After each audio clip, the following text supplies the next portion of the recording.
देखिए, we curves जानने से पहले आपको ये जानना जरूरी है कि 3 मोड होते हैं ऑपरेशन के। सिंक्रोनस मोटर के ऑपरेशन के 3 अलग अलग मोड होते हैं, अंडर एक्साइटेड, ओवर एक्साइटेड और नॉर्मल एक्साइटेड। ये अलग अलग मोड्स में ईबी की वैल्यू ऐसी ऐसी रहती है। अंडर एक्साइटेड के केस में बैक ईएमएफ की वैल्यू अप्लाइड वोल्टेज से कम होती है। नॉर्मल एक्साइटेड के अंदर दोनों बराबर होते हैं और इस केस में ईबी की वैल्यू वी से ज्यादा होती है। ये अचीव कैसे करते हैं, आप ये कैसे अचीव कर सकते हैं? क्या ये तीनों मोड आपके अपने कंट्रोल में हैं? जवाब है हाँ, आपके ही कंट्रोल में है। आप चाहें तो सिंक्रोनस मोटर को नॉर्मली एक्साइटेड मोड में रन करिए, आप चाहें तो ओवर एक्साइटेड कर दीजिए उसको, आप चाहें तो अंडर एक्साइटेड कर दीजिए, आपके ऊपर डिपेंड करता है। अब पॉइंट क्या है कि आप कंट्रोल कैसे कर सकते हैं? By controlling the value of field current. Field current कौन सी है, ये वाली चीज मैं याद दिलाता हूं। फील्ड करंट वो वाली करंट है जो आप एक्साइटर से लेकर के ऑल्टरनेटर के रोटर के अंदर दे रहे हैं। ऑल्टरनेटर के रोटर में क्या लगा हुआ है? फील्ड है कि आर्मेचर है? फील्ड वाइंडिंग है। फील्ड किस तरह की है? डीसी है कि सिंगल फेज एसी है कि 3 फेज डीसी है? डीसी है। कितने फेज की डीसी है? 1 फेज डीसी। डीसी में फेज नहीं होता, ठीक है। हाँ, तो डीसी के अंदर फेज नहीं होता, तो इसलिए डीसी सप्लाई आपको देनी है एक्साइटर से लेकर के आपको रोटर के अंदर देनी है। सिंपल, दोबारा समझ लीजिए, रोटर के अंदर एक सिंपल सा आपने डीसी वाइंडिंग कर रखी है, बस उसके अंदर आपको डीसी सप्लाई देनी है। डीसी सप्लाई देने का तरीका क्या है? सीधे कोई भी बैटरी रख लीजिए, बैटरी के 2 तार उसमें जोड़ दीजिए, लेकिन वो उसमें क्या होगा, कुछ टाइम के बाद बैटरी खाली हो जाएगी। तो आपने क्या करा, उसी की शाफ्ट पर एक और शंट जनरेटर लगा रखा है, उसके सप्लाई लेकर के इसके जोड़ दिया, बस काम खत्म। अब ये जो शंट एक्साइटर से जो करंट इसके अंदर जा रही है रोटर के अंदर, उस करंट को जैसे जैसे आप बढ़ाते जाएंगे, करंट मान लीजिए आपने बहुत कम रखी, अगर करंट की वैल्यू बहुत कम रखी है तो रोटर के अंदर से जितना फ्लक्स निकल रहा है, आप ये समझ लीजिए, ये मान लीजिए मैग्नेट आपको बनाना है, इसमें आपने यहां पर डीसी सप्लाई दे रखी है। अगर इसके अंदर से जितनी करंट जा रही है, आप मान लीजिए आपने यहां पर रियोस्टेट लगा दिया, एक रियोस्टेट के रेजिस्टेंस की वैल्यू बहुत ज्यादा कर दी, करंट की वैल्यू कैसी हो जाएगी? कम हो जाएगी। करंट की वैल्यू बहुत कम होगी तो इसमें से जो फ्लक्स निकल रहा है वो फ्लक्स कैसा रहेगा? कम हो जाएगा, 10 करंट। जितना करंट की वैल्यू कम होगी उतना फ्लक्स की वैल्यू कम हो जाएगी, जितना करंट ज्यादा कर देंगे उतना फ्लक्स की वैल्यू बढ़ जाएगी, ठीक। अब इसका मैं डायग्राम बना कर दिखाता हूं। देखो, ये मान लीजिए ये रहा, ये क्या है? ऑल्टरनेटर का क्या है? स्टेटर। 10 करंट ऑल्टरनेटर का स्टेटर है। ये ऑल्टरनेटर का स्टेटर है जिसमें आपने आर्मेचर लगा रखा है और इसमें 3 फेज की सप्लाई यहां से मिल रही है, यहां, यहां और यहां से आपको 3 फेज की सप्लाई मिल रही है, ठीक। 3 फेज की सप्लाई आपको इन दोनों पॉइंट से मिल रही है। इसकी फील्ड क्या है? फील्ड ये रही, ये इसकी फील्ड है, and this field is DC, ये डीसी फील्ड है।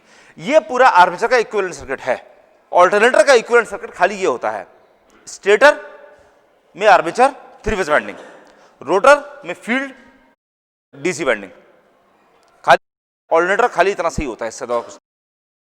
अब इसके अंदर आपको डीसी सप्लाई देनी है, इन दोनों पॉइंट के अंदर आपको डीसी सप्लाई लेनी है और इन तीनों पॉइंट्स आपके अंदर भी सप्लाई आपको देनी है। इसमें आपको 3 फेज एसी सप्लाई देनी है, इसके अंदर आपको डीसी सप्लाई देनी है, बस इतना सा फर्क है, ठीक है। इसमें से 3 फेज की सप्लाई बाहर नहीं निकल रही, इसके अंदर 3 फेज सप्लाई देनी है, इसके अंदर आपको डीसी सप्लाई देनी है। डीसी सप्लाई देने के लिए आपने क्या काम कर रखा है कि एक छोटा सा शंट जनरेटर लगा रखा है और इसकी सप्लाई को इसमें जोड़ दिया है। अब इसमें आपने लगा दिया रियोस्टेट। इस रियोस्टेट को जैसे जैसे आप कंट्रोल करेंगे वैसे वैसे जो फील्ड करंट है, जो करंट इसके अंदर जा रही है, वो करंट को आप कंट्रोल कर सकते हैं। अगर रेजिस्टेंस बहुत ज्यादा रखेंगे फील्ड करंट की वैल्यू बहुत कम हो जाएगी, फ्लक्स बहुत कम निकलेगा। अगर फ्लक्स बहुत कम निकलेगा तो कंडीशन ये रहेगी अंडर एक्साइटेड। जैसे जैसे फील्ड करंट की वैल्यू बढ़ाते जाएंगे, यानी कि इस रेजिस्टेंस की वैल्यू जैसे जैसे कम करते जाएंगे, इसकी वैल्यू कम करते जाइए, फील्ड करंट की वैल्यू बढ़ती जाएगी।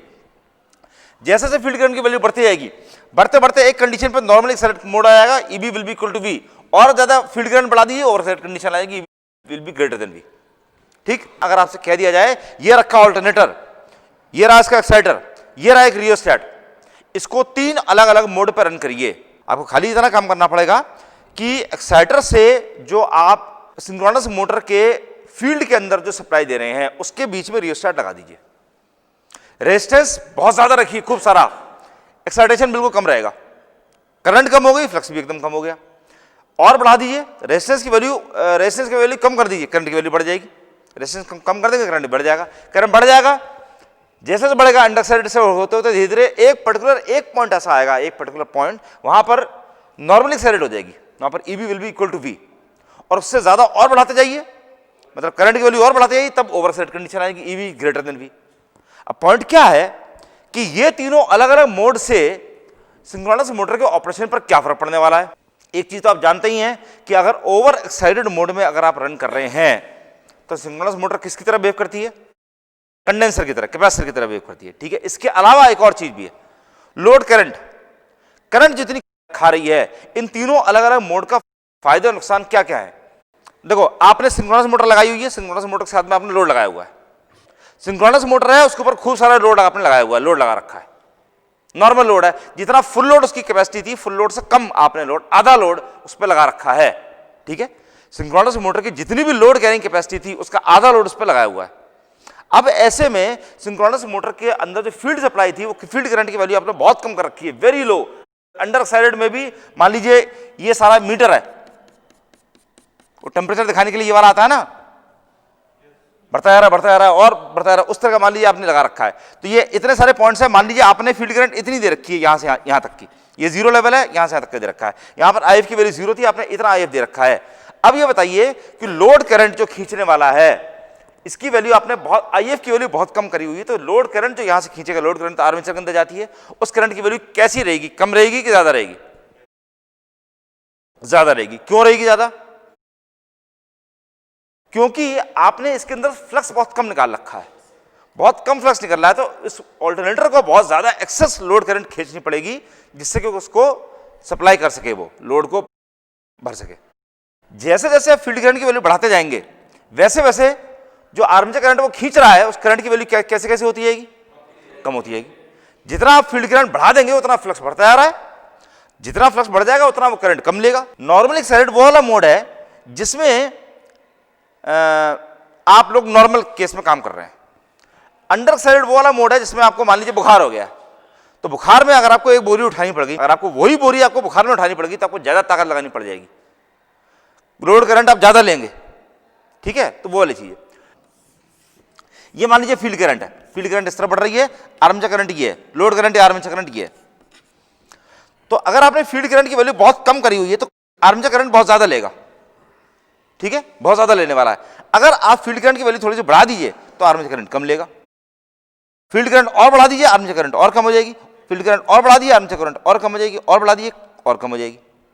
ये वो वाला पॉइंट है जब आपने फील्ड करंट बढ़ाते बढ़ाते इस पॉइंट पर ले आए, इस पॉइंट पर एक्साइटेशन कौन सा चल रहा है? EB is equal to V। Normal excited जो कंडीशन आएगी, बिल्कुल एग्जैक्टली वो वाला पॉइंट, नॉर्मल एक्साइटेशन वाला मोड एक पर्टिकुलर करंट वाला मोड है, पर्टिकुलर करंट पे आएगा, ना उसके आगे ना उसके पीछे। उस पॉइंट पर EB will be equal to V, बिल्कुल उस पॉइंट पर इतनी करंट लेगा, वो बहुत सबसे कम करंट लेगा। लेकिन अब बात क्या है, अगर आप IF और बढ़ा दीजिए, तो अब ये किस मोड में पहुंच गया? अगर और बढ़ा दीजिए तो करंट की वैल्यू फिर से बढ़ जाएगी, आर्मेचर करंट ज्यादा करंट लेगा। वो करंट और बढ़ा दीजिए, वो करंट और ज्यादा लेगा, करंट और बढ़ा दीजिए, करंट और ज्यादा लेगा, और बढ़ा दीजिए तो करंट और ज्यादा लेगा। तो अगर ये सारे डॉट्स अगर आप ज्वाइन कर दीजिए,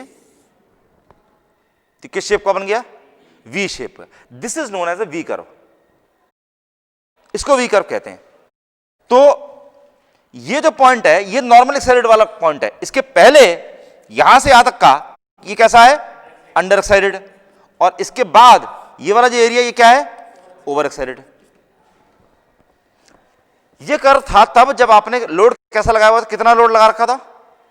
मैंने बताया था अभी, आधा लोड। जितना भी लोड कैरी कर सकती है मोटर, उसका आधा लोड आपने लगा रखा था। तो this is half full load. Current आपने मान लीजिए इतनी रखी हुई है, इतनी ही फील्ड करंट रखी हुई है, जिसपे आपको इतनी आर्मेचर करंट देनी पड़ रही थी। ठीक, अगर आपने इतनी ही फील्ड करंट रखी है और लोड आपने आधे फुल लोड के बजाय फुल लोड लगा दिया, तो आर्मेचर करंट की वैल्यू कम होगी कि ज्यादा होगी?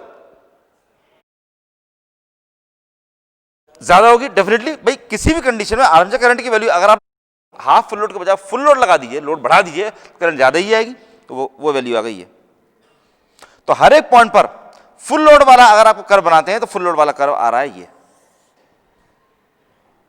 फुल लोड प्लस 25% एक्स्ट्रा, यानी 125% फुल लोड करवा रहा है ये, और 150% ओवरलोड करवा रहा है ये। तो ये वाला जो लाइन है हल्की सी टेढ़ी सी लाइन है, तो ये वाली जो लाइन है, ये टेढ़ी सी लाइन है, ये वो वाला पॉइंट ज्वाइन कर रही है जहां पर synchronous motor normally excited work कर रही है। ये सारे कर्व्स अलग अलग है।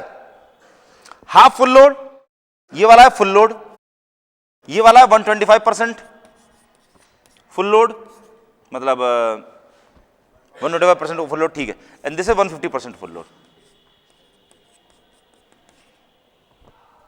ये बेसिकली वी कर्व्स है। तो कहने का मतलब क्या है, बस खाली आपको इतना ध्यान रखना है कि अगर आपने अंडर एक्साइटेड मोड में रन करेंगे तो करंट ज्यादा लेगा, नॉर्मल एक्साइटेड में मोड में रन करेंगे करंट सबसे कम लेने वाला है, सबसे कम, बिल्कुल डिप, बिल्कुल सबसे लोड करंट बिल्कुल मिनिमल हो जाएगी।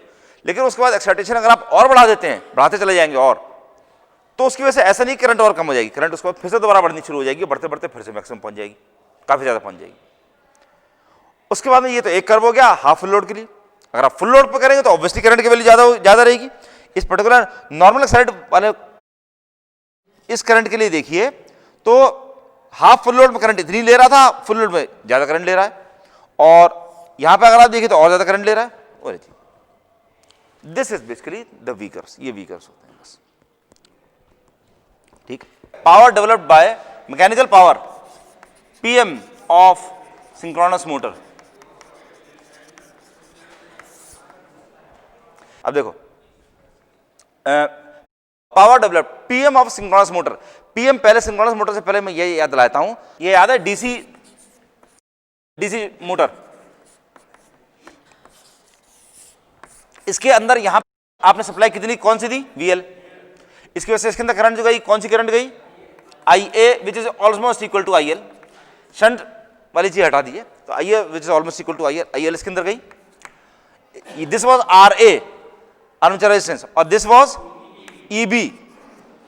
कितनी आपने टोटल पावर कितनी इसके अंदर दी थी, वीएल इंटू आईएल, टोटल अपने पावर कितनी दे रखी थी, VL into IL, V cos phi की वैल्यू इस केस में 1 होती है, तो वी आई आपने इनपुट दी थी, और इसके अंदर जितनी पावर डेवलप हुई वो कितनी हुई, ईबी इंटू आईएल।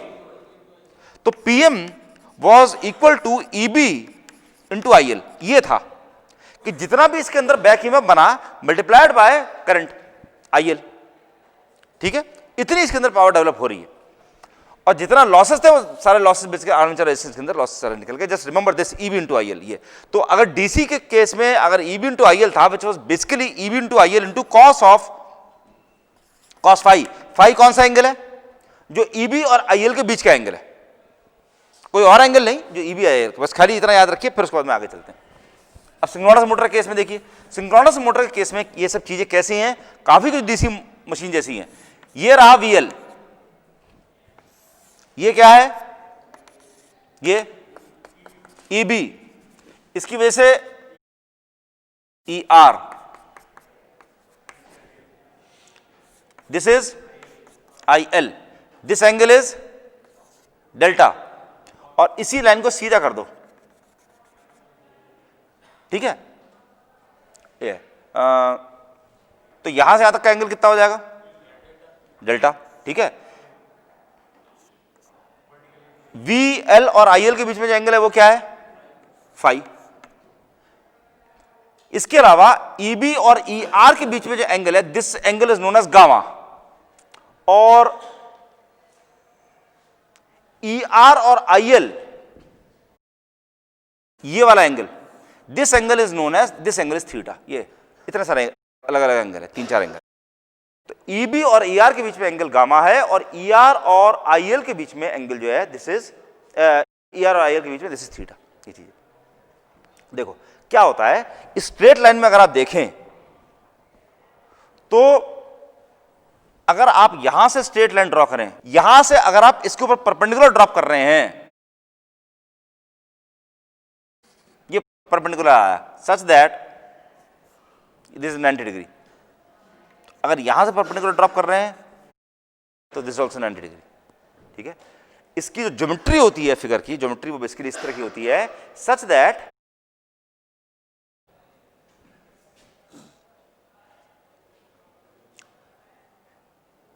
ये परपेंडिकुलर है, ये वाला एंगल गामा है, ये ER है, इसमें परपेंडिकुलर क्या है, परपेंडिकुलर ये है, ये ER है, ये गामा है, यहां से यहां तक कितना हो जाएगा, ER sine gamma, this is ER sine gamma. VL और ये जो लाइन है इसके बीच में एंगल कितना है, डेल्टा, यहां से यहां तक ये कितना हो जाएगा, VL sine delta. So this ER sine gamma, VL sine delta is equal to ER sine gamma, ठीक है। और इसके अलावा ER cos gamma, ER cos gamma ये कितना है, this will be equal to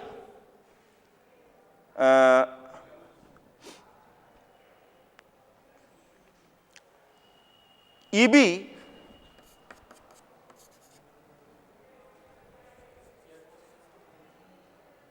minus this, ये इसकी वैल्यू कितनी आ रही है, V cos delta, VL cos delta, this one, so EB minus VL cos delta, ये,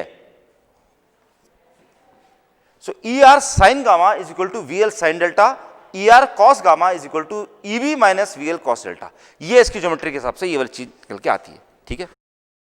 अब आप देखिए, assuming this, then PM is equal to back EMF कितना है, बैक ईएमएफ की value that is EB multiplied by current की value कितनी है, IL multiplied by cos of angle between EB and IL, EB और IL के बीच में angle जो है उसकी वैल्यू कितनी है,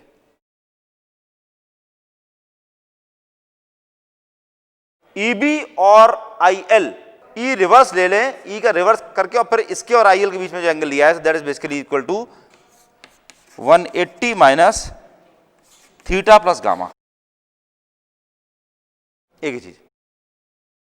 IL की वैल्यू कितनी होती है हमेशा, याद करिए IL की जो रीजन था, IL का रीजन क्या था, किसकी वजह से IL फ्लो करता है, आप VL देते हैं, VL देने की वजह से क्या बनता है, EB, VL और EB की वजह से क्या बनता है, ER, so IL is equal to ER upon ZS, that's correct, so IL is equal to ER upon ZS, so this is equal to EB into this is ER upon ZS, and this is basically minus of cos theta plus gamma, so this is minus cos theta plus gamma, इसकी value कितनी आ जाएगी, minus से बाहर निकाल लेते हैं, so PM is equal to minus of EB into ER upon ZS, ये कितना आ जाएगा स्पेंड करके, cos theta cos gamma sin theta sin gamma, cos theta cos gamma this is equal to cos theta cos gamma minus sin theta sin gamma, sin theta sin gamma, and as you can see इसमें आप ER अगर अंदर ले जाएं तो ये कैसा कर सकते हैं, minus EB upon ZS cos theta into ER cos gamma minus sin theta into ER sin gamma, ER cos gamma और ER sin गामा की वैल्यूज आप पहले से निकाल चुके हैं, ER cos गामा और ER sin गामा इनकी वैल्यूज आप निकाल चुके हैं, इनको सॉल्व करने के बाद में बस वैल्यूज पुट अप कर दीजिए, finally what you get is equal to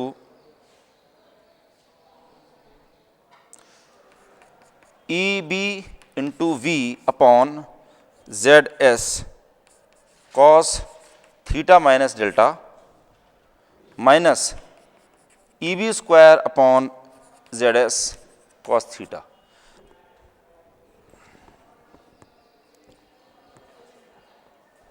बाकी सारे सारे स्पेशल केस है इसके।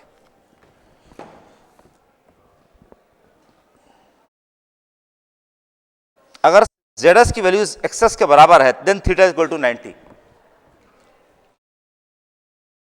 मतलब Z S can be assume to be equal to X S such that theta is equal to 90। अगर ये हो जाता है तब इसके फॉर्मूला कैसे चेंज कर जाएगा, you can very well imagine. cos 90 की value 0, cos 90 value 0, this become 0, cos 90 minus delta कितना हो जाएगा, sin डेल्टा हो जाएगा, that's correct. cos 90 minus delta will be equal to sin delta. In that case pm will be equal to, pm is equal to eb v upon zs sin delta. ये है formula, ठीक। This is the formula for the mechanical power developed in synchronous motor.